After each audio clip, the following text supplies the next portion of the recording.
অযোগ্য ব্যক্তিকে যোগ্য আসনে বসানো উচিত নয়।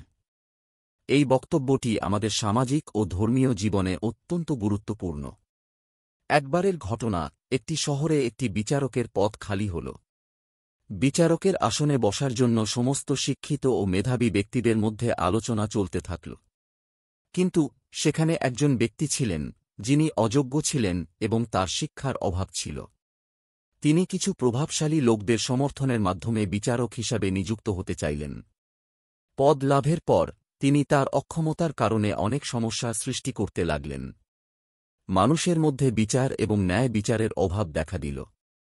তিনি যেভাবে সিদ্ধান্ত নিচ্ছিলেন, তাতে সাধারণ মানুষের মধ্যে হতাশা ছড়িয়ে পড়তে লাগল। তাদের বিশ্বাস ছিল, একজন প্রকৃত বিচারকের ন্যায়বিচার তাদের জীবনকে সঠিক পথে পরিচালিত করবে, কিন্তু এটি সঠিকভাবে হচ্ছে না।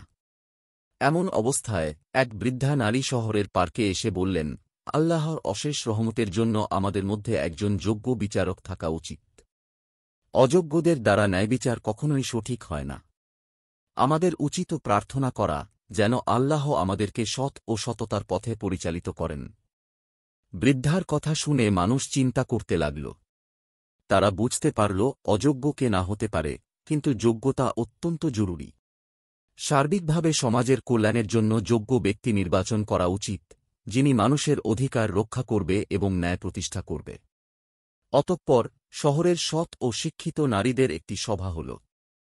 তারা সবার কাছে ব্যাপক সমর্থন নিয়ে একজন সম্মানিত ও যোগ্য ব্যক্তিকে বিচারক হিসেবে নির্বাচিত করলেন।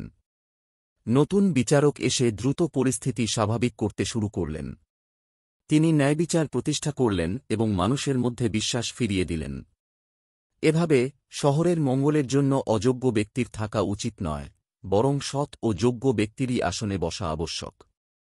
আল্লাহ যেন আমাদের সঠিক পথে পরিচালিত করেন এবং সমাজে ন্যায়বিচার প্রতিষ্ঠিত হয়, এই প্রার্থনা সকলের হৃদয়ে বাস করল।